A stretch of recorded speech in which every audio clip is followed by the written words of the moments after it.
Hey everybody, what's going on? It is Rick and I'm back here for part 3 of October reviews. Time to continue to get spooky. So, as I said, there were a few down periods, as I mentioned in a previous video, probably a few weeks back now. Haven't been feeling the greatest in the month of October, so this week we kind of took it easy. There was lots of TV being watched and kind of just mindless stuff.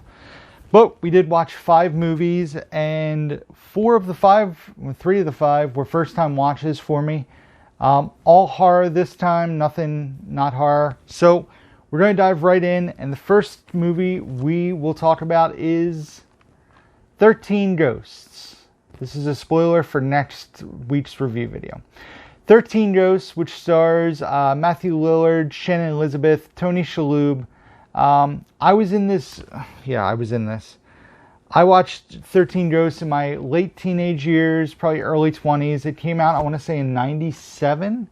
So I was 13? No, it came out in 2001. So I was 17 years old. I enjoyed the movie quite a bit back then. I thought it was a pretty cool, well done movie. It is a remake. I still enjoy it quite a bit. I think Matthew Lillard is the standout in this movie. I think he is the best part of the film, hands down.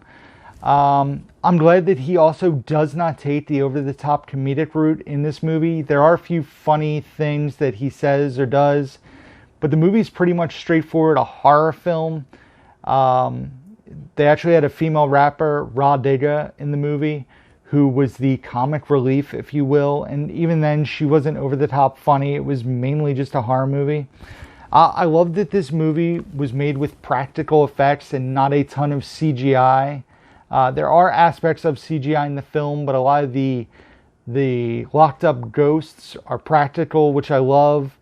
I feel like if this movie was made or remade this day and age, it would be over-the-top CGI. Every ghost would be CGI. And I think that the fact that a lot of the ghosts in the movie were makeup-covered people really helped the film. I was watching the bonus features about the makeup and everything in the movie, and it was pretty interesting. 13 Ghosts, in my opinion, like I said, holds up. An entertaining horror movie, not the greatest film ever. I give it a 3 out of 5. And next up was a first-time watch for me. A movie that's incredibly popular with my generation, although it was one I did not watch when I was a kid. Especially, it came out when I was 6, so I was the perfect age to watch this. And I remember seeing it in stores, but I just never checked it out. But we decided to show this one to RJ. With the purpose, the new one was coming out. They remade this, and we'll talk about that in next week's review video because we watch it the following week, the last week of October. And that is the 1990 film The Witches, starring Angelica Houston as the Grand Headmaster Witch. Did I say that right? Grand Master Witch? Grand High Witch. I was close. I've only seen this once. Get off my back. This was a first time watch for me. Like I said, a first time watch for RJ. RJ was pretty creeped out the first time when the boy gets turned into the mouse. He thought it was a lot. He was pretty freaked out by that, but the rest of the movie was okay with, like when Angelica Houston takes off her face and has that awful nose and makeup. And so the first 20 minutes of the movie are a bit slow. They meander a bit. But after that, the movie really takes off, and I really, really enjoyed this movie. Kind of mad I didn't watch it more as a kid. I really liked it. I thought Angelica Houston was fantastic in this film. But like I said, the first 20 minutes, but after that, it really ramps up. The makeup is outstanding in the movie, and the graphics, just the makeup and the acting. I think it's funny, too, when the witches are all meeting. You can see quite a few men in drag in the movie, which was pretty funny and definitely stuck out. RJ even said, why are there guys dressed up like witches? So it is funny to see that now because I feel like they were just trying to get people, although maybe that was part of the plot all along. But yeah, it really sparked my interest and curiosity to see the sequel. This is the Warner Archives Blu-ray. But I really liked it. I give it a 4 out of 5, and it's definitely one I will watch in the future. It was cool to see Rowan Atkinson as the hotel manager in there as well. So yeah, a fun movie for sure. Definitely a family-friendly movie. It might scare a few younger kids. Like I said, the scene where the boy turned into a mouse the first time, I guess, freaked out RJ, which kind of took me by surprise. But hey, I get it. Next thing we watched was another first-time watch for me, as I had seen the remake and had never seen the original, and it never fully had been on my radar, but Bridget was like, you should watch the original, it's really well done. So we got it. I want to say we got this at a book sale a while ago, and it is the original House on Haunted Hill starring Vincent Price. So not only was this my first Vincent Price film, it was also my first William Castle movie, who was the director of the film. And like I said, I enjoyed the remake quite a bit, or at least what I remembered of it. So wanted to check this out. And this movie was fantastic. Made in 1959, so over 60 years ago. It doesn't need CGI or a 2-hour runtime or over-the-top effects. This movie was 70 minutes, featured some really fantastic scares.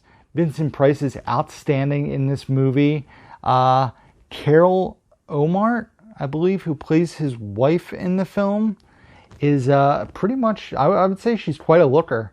You know, if I was a teenage boy back in the 50s, Carol Omar would be hanging on my wall, like Britney Spears used to hang on my wall as a teenager. Anyway, different story. But yeah, I really, really like this. The movie is creepy. It offers fantastic practical effects.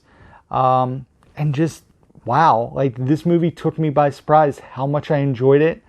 I give it a 4.5 out of 5. I really, really liked the original. We'll talk about the remake in a minute, because that was the next thing we watched. But this makes me want to go seek out more Vincent Price films and see his other work, because he was outstanding in this. He did such a great job, and I really like this. So 4.5 for the original House on Haunted Hill. And as I mentioned, we then watched the remake of the House on Haunted Hill. So this was made in 1999, so 40 years after the original film. I had seen this before. I remember loving this movie. So the first 30 minutes of this film are outstanding. I love the setup.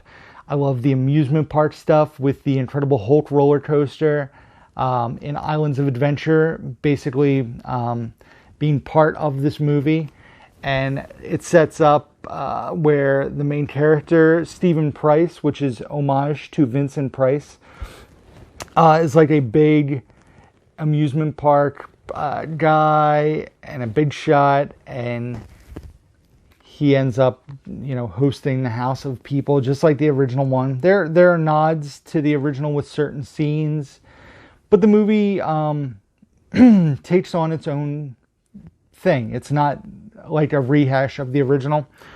This one has a bit too much CGI and supernatural elements in it that the first one had, but it wasn't as over the top for me. You know, watching this the night after watching the original, I think probably hurts this, because the original was so much well done, so much more well done, better performances, just like, I don't know, a creepier movie in my opinion. There were lots of good performances in this movie. Famke Janssen, Jeffrey Rush, Chris Kattan. But just, it wasn't on the same level, like where the whole cast was so good in House on Haunted Hill 59. House on Haunted Hill 99 has some holes in it. Definitely some weaker performances.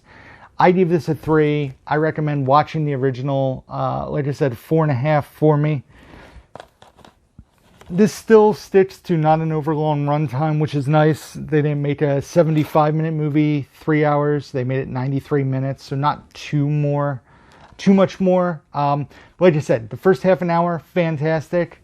The whole movie, fantastic. So, House on Haunted Hill. I need to find Return to House on Haunted Hill, which is the remake sequel. I don't think I've ever seen that, and I'm kind of curious to see what that's all about.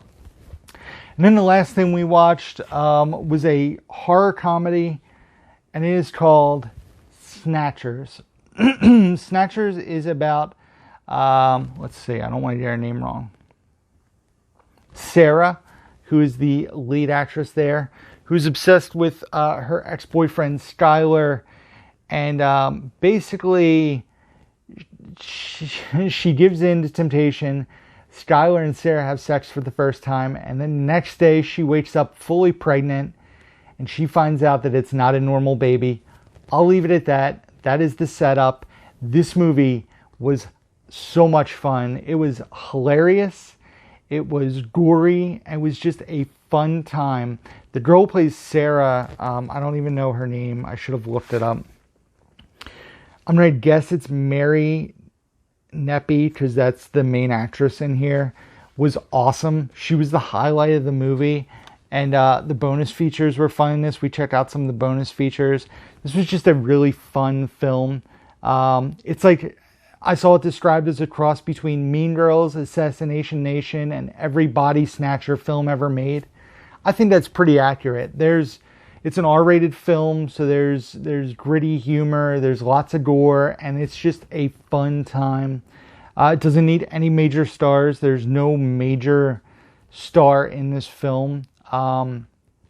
So I wanted a fun horror comedy. I got a fun horror comedy. Definitely staying on the shelf.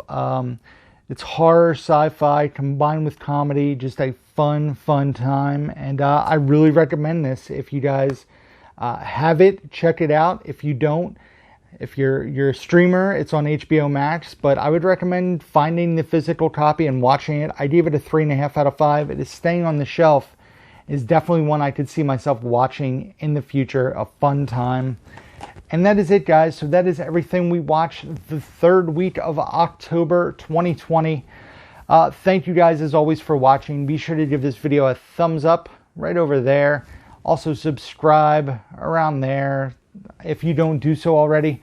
Trying to get to 2,500 subscribers by the end of the year. Also, leave comments. What did you guys watch this past week or the third week of October? If you want to go back in a time machine, let me know.